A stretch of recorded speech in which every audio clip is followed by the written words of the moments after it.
Hey, good morning. Happy Father's Day. Happy Father's Day. I'm way back, so this is going to make like a screechy noise. Maybe not. Um, Dads, I want to tell you, I appreciate you so much. Um, I know firsthand the challenges of raising children. And each one of our stories is pretty unique. And we've all come from different backgrounds, and we had different kind of fathers. Some of you just had amazing fathers who are just godly men. Some not so much. Some all across that spectrum. And I know that you've tried to be a better dad.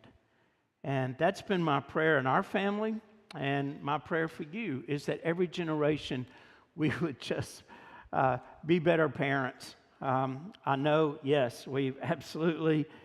I know you've made, like me, plenty of mistakes. And there are times you wish we could have a do-over and take things back or do it differently. But I just want to tell you, I think you're doing a good job. And I thank you. When I was a boy, I remember my dad would work long hours at this steel place, and I would wish he would be home more. He wouldn't come to some of our events or things like that. He just wasn't there. And as a child, you don't understand. There's a lot of different things we don't really get.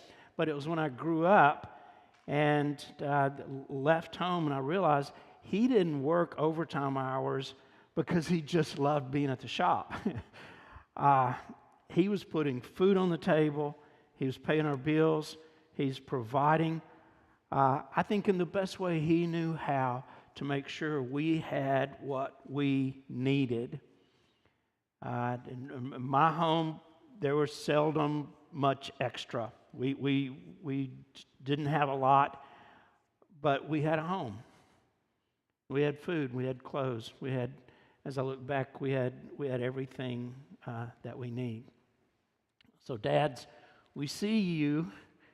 We remember the sacrifices that you take to make sure we're okay and to take care of things. And transitioning to adults makes us aware of, I think, of a lot our parents actually did, especially when you start having your own children and you think, there's that moment where you think, oh, my parents did this for me.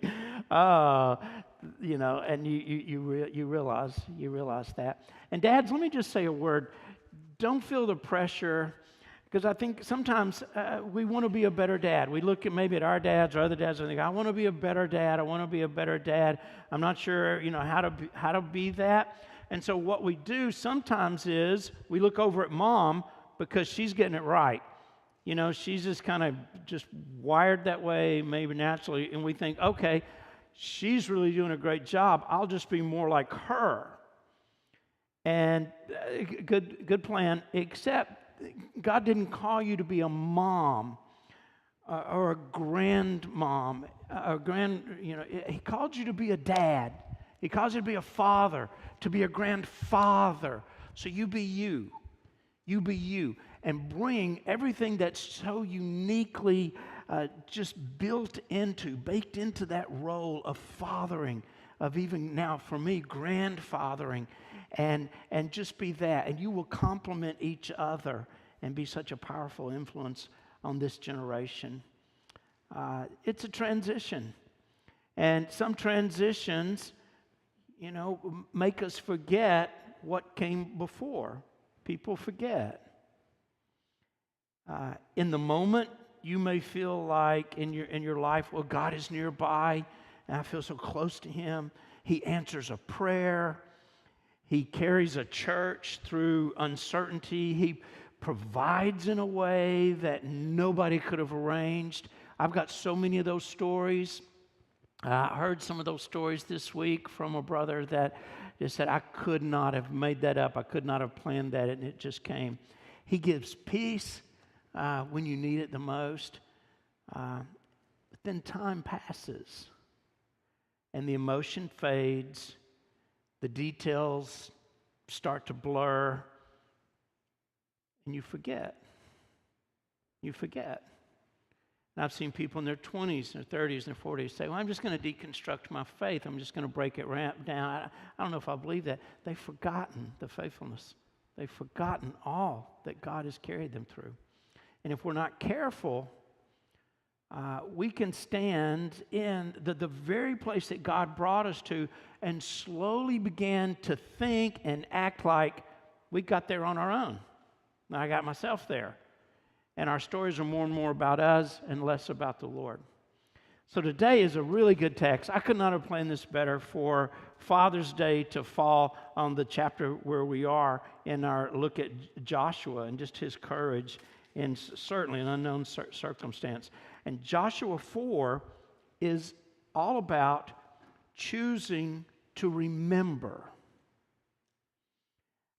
After the Lord held back the waters of the Jordan so that Israel could cross on dry ground, we talked about that last week, he told Joshua, he said, I want you to have 12 men, one from each tribe, and I want them to take 12 stones from the very middle of the river and carry them to the place where Israel is going to camp that night. And then those stones would become a memorial, this visible reminder of what God has done. And I love that God chose stones. There's not much in the world more permanent, more durable and long-lasting than stones. So he chose these stones, and he said, I want you to do that so that future generations, you got babies, you got little kids, they're not going to remember this, but that'll be a place, a time, a touch point where they can remember, and you will have the opportunity when they say, what is this about? You can say, oh, let me tell you. Let me tell you the story of the Lord's mighty hand and all that he did for us. That matters. That matters for every believer. It matters especially, I think, for a church in transition.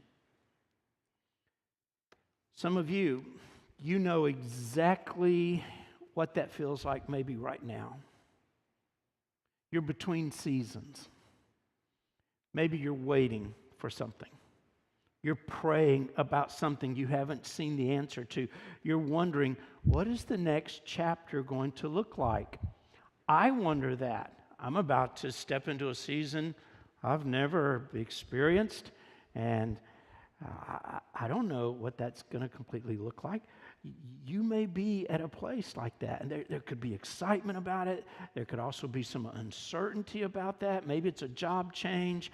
Maybe you've graduated and you're going to be going into a completely different thing. Joshua 4 speaks right into that kind of moment. And it shows what the people of God, what we should do. How should we approach this? How do I step forward as God brings us through one season and is preparing us for another? There are all kinds of seasons. There's marriage. There's your first child. There's your second child and your third child. All of these things that change your life.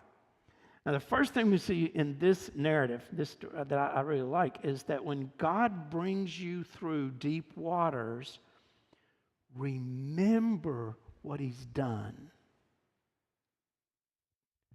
The Lord said to Joshua, verse 1 and 2, he said, take 12 men from the people, from each tribe a man, and command them, saying, take 12 stones, each of you get a stone, from here out of the midst of the Jordan, from the very place where the priest's feet stood firmly. I love that detail.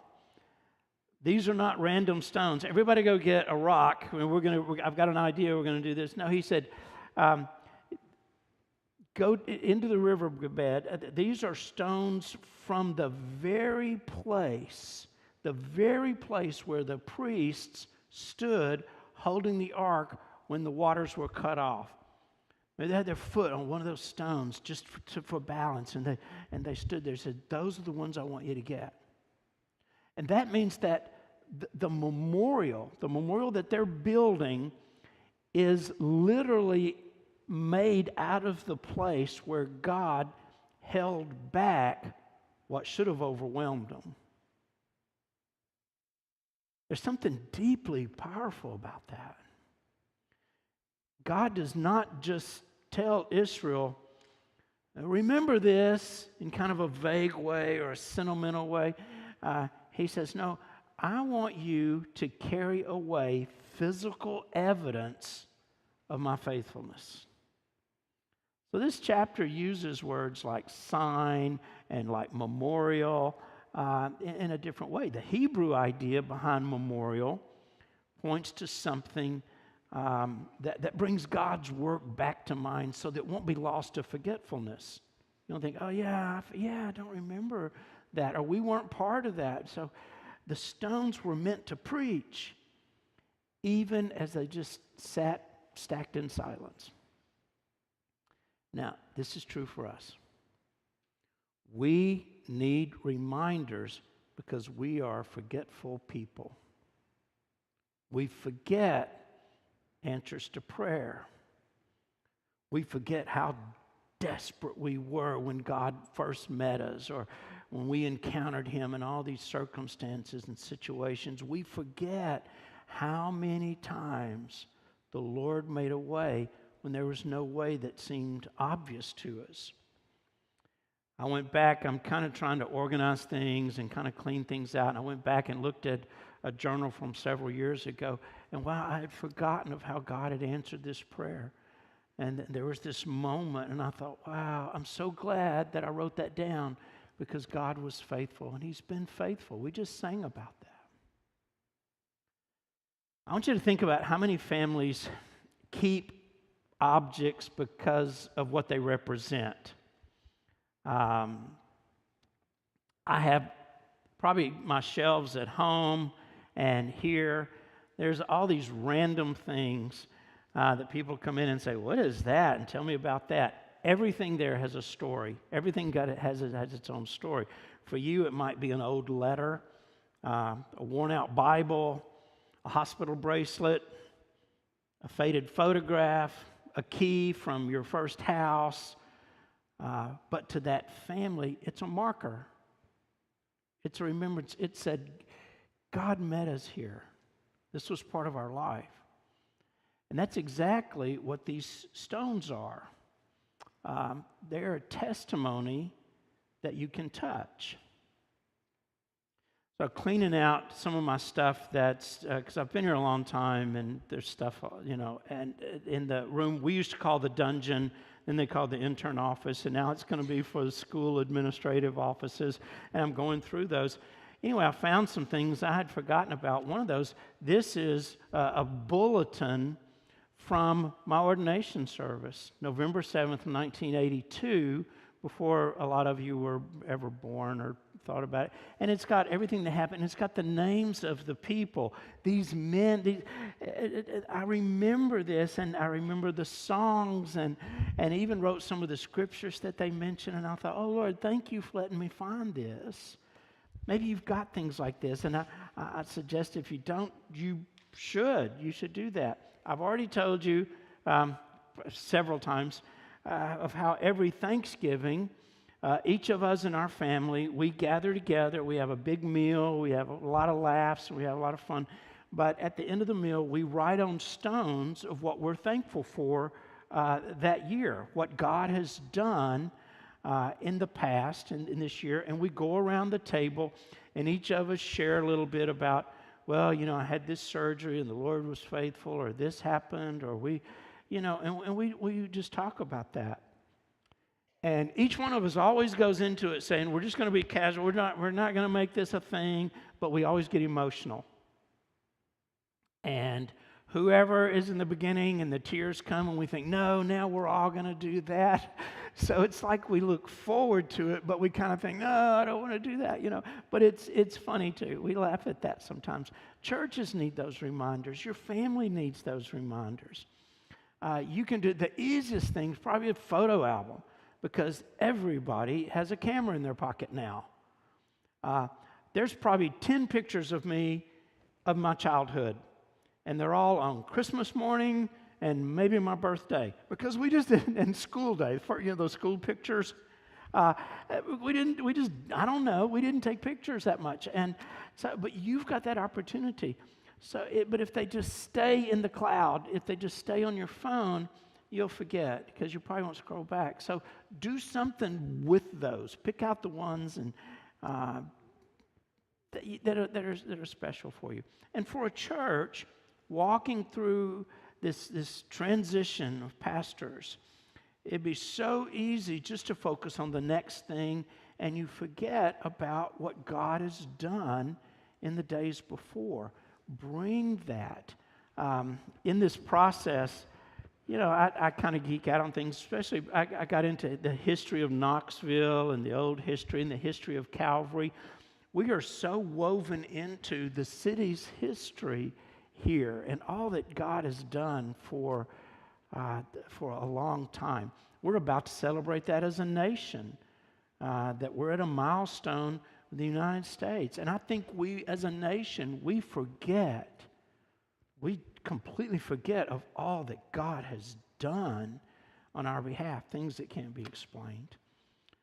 So remember what God has done at Calvary. It's easy to talk about the future, and we want to find the right man. We want to find the right plan, absolutely, and the right timing. And Joshua 4, I think, comes at a good time today to remind us that a church's story is not just about its leaders. I said that before. It's not about me. It's not about anybody that's gone before me or after. Our story has always been and always will be about the Lord, who brings his people through difficult and even impossible places when we look back. Joshua mattered. Wow, I love this guy. Leadership matters. A pastor matters. But the stones at Gilgal were ultimately there not to say, wow, look what Joshua did. They were there to say, look what God did. Look what God did. I had an opportunity recently to tell the story of this building, this attachment, this room we're sitting in. And it was like the year or so before I came to Calvary that all this was done. And I'll never forget when I came and, they're showing me around. The first thing, so many people said, yeah, we just built this. We built it, we paid it off, we built it by cash, and we were here, and here's some of the things. And just began to tell me little things of how work would come to a stop, and all of a sudden something so unexpected would happen. And people were selling their cars and timeshares and all these things, and giving that so that we are the generation that are blessed. Like I say, I've probably been here not as long as several of you, but longer than most. And I think I wouldn't have known that. I would have just thought, well, they have an auditorium, they have this, we have a tunnel, very unique for a church. I do remember that, and all these things. But we'll forget unless somebody tells the story of, like, do you know how this came to be? And so I love hearing those stories, and I love telling those stories. One of the best people in my memory of doing that and telling those stories we had already heard was J.O. Gates, who sat right over here. And there are sometimes he would stand at the end of a service or interrupt a sermon and just give testimony to the Lord. And he would talk about his experiences in the Second World War. Once where God told him to move a truck in the middle of the night, and he did, not understanding why, and then a bomb blows up right where that truck was. So many stories that generation can tell, your generation can tell. So I think one application for a church like ours is just simple: gather your stones. And I told Alex in the tech booth earlier, I said, I wish I'd have given that as the title of the message. I thought that sounded kind of cool. Gather your stones. In other words, tell the stories of God's faithfulness in your life, in your church. Some of you have been married here. Some of you had funerals here. You were baptized here. We just had so many things. You've made lifelong friendships. Tell how God provided in lean years. Tell how he saved people, restored families, sustained ministry, carried this congregation through sorrows, through celebrations, through lots of changes. Share them in conversations. let these younger believers hear us older saints say, this is what the Lord has done among us. Let me tell you what happened one time, and we remember this. To do that. If a church remembers well, it'll fear less about anything that's to come and just trust the Lord more. You think, well, we've been through a lot in 115 years. But Joshua 4, it's not just about remembering for ourselves. It's also, the thing I'm emphasizing, I guess, it's for the next generation so that they have roots and they have heritage. And I think that's something that's a little bit missing in today's culture. In church and in families, we tend to think everything was just invented or just started when I showed up, when you showed up. But it didn't. There was history before you. Verse 6 says this, when your children ask in time to come, what do these stones mean to you? Then you shall tell them. And later, Joshua repeats that. When your children ask their fathers in times to come, what do these stones mean? You shall let your children know. Isn't that such a beautiful part of this passage? God's thinking ahead. He's not only concerned with the people walking through the river. He's thinking already about the children who will be born later. Children who will one day walk past those stones and ask questions. And notice, this question is really personal. What do these stones mean to you? To you. Not just, what do they mean? What was this about in general? No. What about you? What your life? In other words, this is not just history to be recited. This is a testimony to be shared. If you've ever been in a place that had an emotional impact on you, one of the national or maybe even international. I remember the first time I ever went through the Holocaust Museum. It shook me. And I thought we probably should have done that later in the day and not started the day, because you walk out, we're so affected by it. It just so went down into my soul. I think we need to see not just the facts of history, but the testimony that's within that. Because that is how faith is passed along. Not just through what I'm doing right now, through formal teaching, that's all important, but it's through these ordinary moments, sitting on the front porch, taking a walk in this building. Maybe when a younger person says, what does that matter? Tell me. And an older person says, oh, I've got an answer. I'm ready. Let me tell you what God did. Let me tell you something. Let me tell you one of the memories that I have, one of the stories I've been told. That has real weight for parents, for grandparents, for mentors. One of my regrets is that I didn't ask more questions and didn't listen more closely to my grandparents, to my aunts and uncles. And now I'm quizzing people and saying, tell me that story again. And there's a point in your life going, oh, he's going to tell that story again. Here he goes. I've already heard this story. Lean in and listen, because that's the way it really gets in. And I wish I could remember. I wish I had asked more questions of those people who went before me. One of the best questions this text kind of brings to me is this. What in our lives would prompt the next generation to ask about the faithfulness of God? What would create curiosity? One of the things I think is the question I say, do you have visible reminders in your home? Do you have things that they would stop and go, what is that?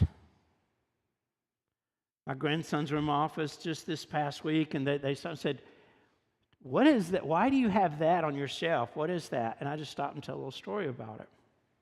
Listen, do our children ever hear us tell the story of how God saved us, how He carried us, how He has corrected us or provided for us?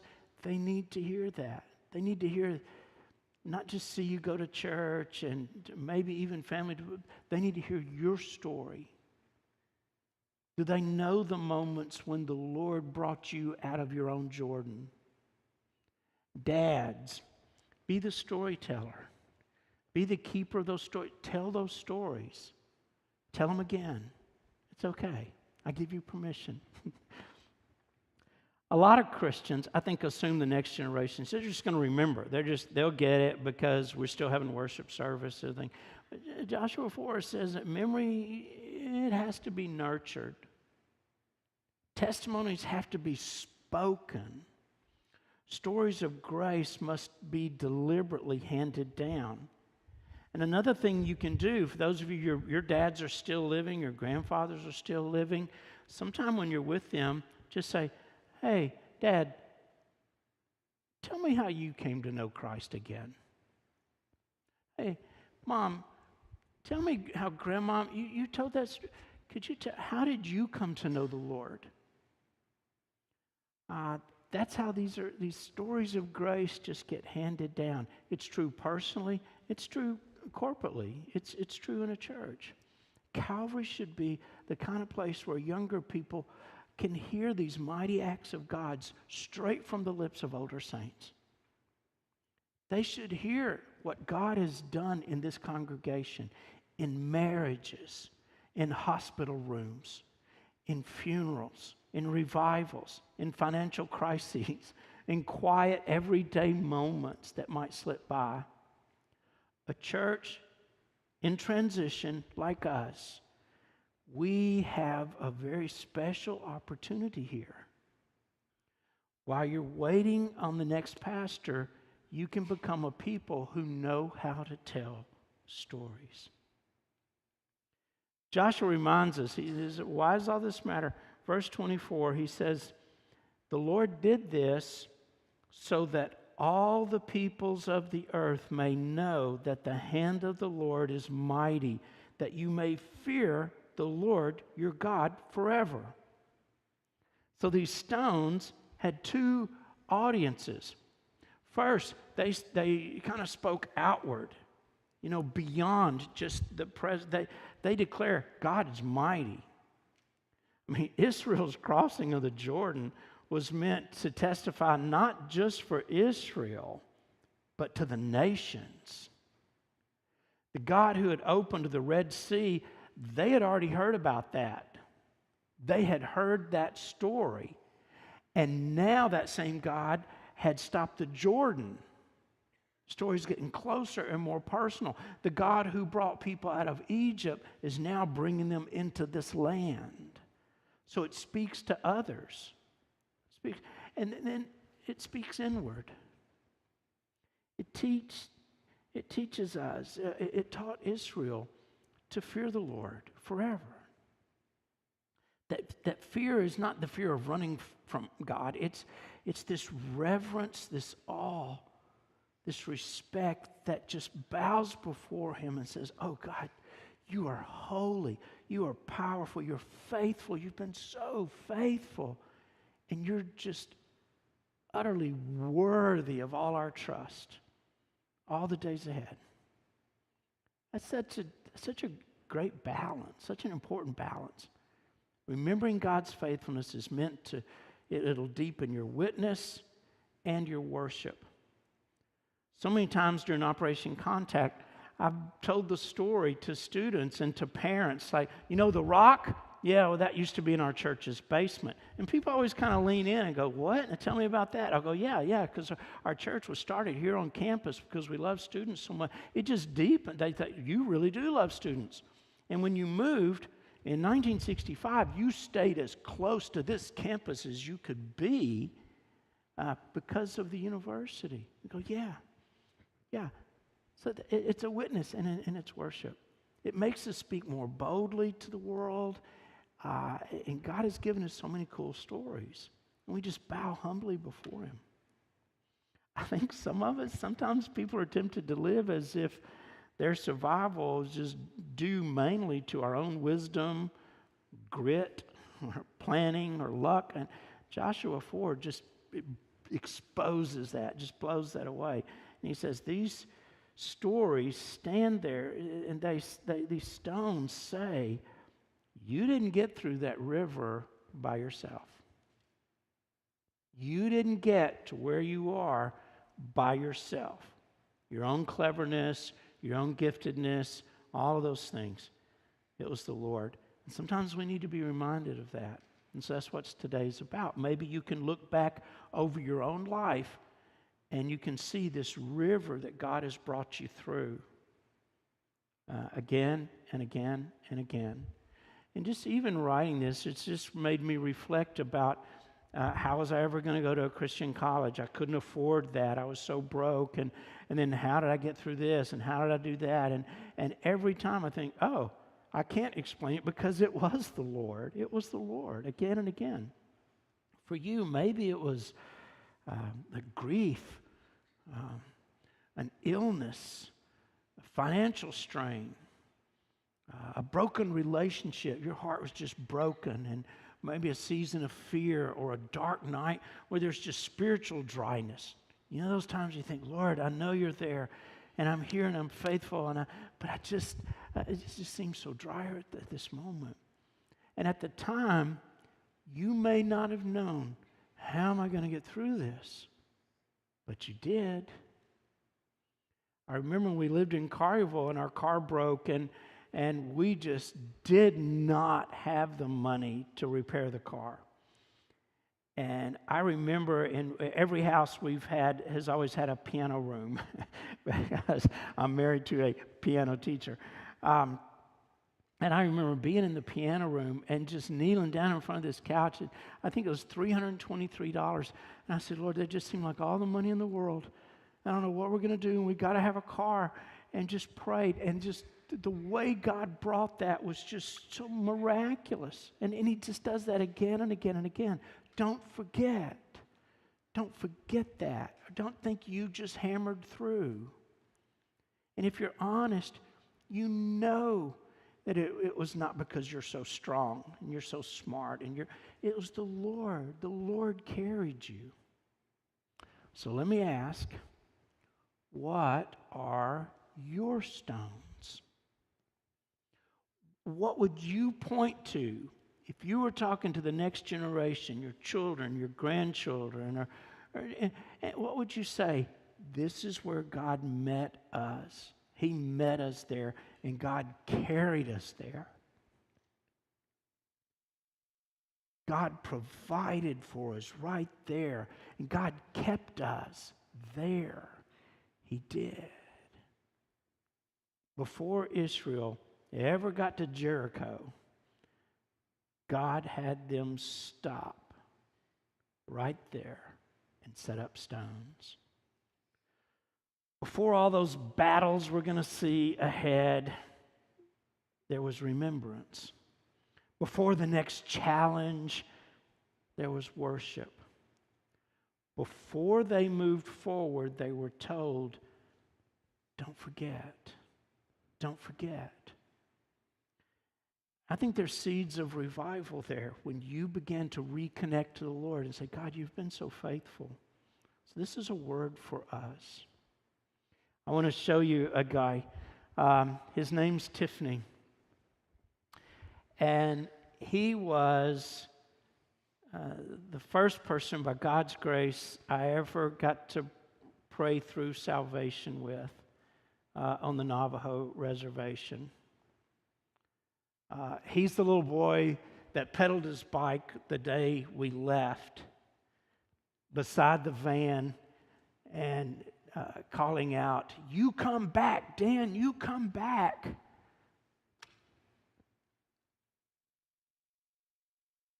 I met him even before I came to Calvary. We went back many times. I've lost track of Tiffany, but he's grown now, obviously. And the last I heard, he's pastoring 4 churches. And as they find a pastor for these churches, he'll go out, because if you've ever been out there, you know it's spread out and there's these little pockets of communities, usually built around family groups, and he starts another church. The faithfulness of his life and the fruit of his life is partly because of you, your ministry, your heart. Don't forget. When we went back to the reservation again and again, and now we've been to lots of other places too. And I have mementos. I have Navajo rug. I have handmade pottery. I have handmade jewelry. I have things just there. And if one of my grandchildren say, "What is that?" I can say, "Oh, let me tell you about the Navajo people and what God did. Let me tell you about the reconciliation we had." The service one night after I had been going to the reservation for 10 years. For 10 years before they finally said, "Okay, we think you're genuine, we trust you." And there were tears, and there was just this powerful moment. And of how we dug a big hole in the sand and put tarps in it so that it wouldn't leak out so quickly that we couldn't baptize people in the ground right next to the church. Tell the stories. Calvary, do not rush past this season without remembering the Lord's faithfulness. As individuals, as families, do not let the pace of life erase the record of what God has already done in your life. Build some stones. Tell the story. Answer the questions for this next generation. And when children ask, whether they're your own children, whether they're just new folks to Calvary or younger believers in the Lord, someone seems to always be watching your life from a distance. May you be able to say, dads, may you be able to say, "Let me tell you what these stones mean to me. They mean that the Lord was mighty. They mean the Lord was faithful. They mean the Lord brought me through." And as you speak, you have the credibility, you have the testimony to be able to say, "And He will bring you through." He will. You can trust Him. Fathers, you're called to be the leaders. Be the leaders in your family. Be the keeper and the teller of the stories. Create memories. Create legacy. We're going to sing a song I think is just so appropriate, just so great. And I just love that Nara chose this for today. I realize that some of you, your memories of your dads are not so good. Maybe he made a lot of mistakes. Maybe he just wasn't a good father. And that's your memory. That's your relation. That's how you connect. I want you to know that if you're in Christ, you have the best ever perfect Father that you could ever wish for, you could ever imagine, you could ever hope. You have a Father in God. God says that He is for you now and that He will be a father to you. He is faithful. He's good. Whatever you've seen before, He is so much different, so far beyond that. You can trust Him. You can give Him your life. You can have a Father, a heavenly Father who will never forsake you, never betray you, never disappoint you. So run to the Father. Run to the Father. Dad, some of you may need to reconnect right now. You need to say, Lord, I've kind of been casual about this. I'm going to take this serious. I'm going to be the dad, the uncle, the friend, the grandfather that you have called me to be.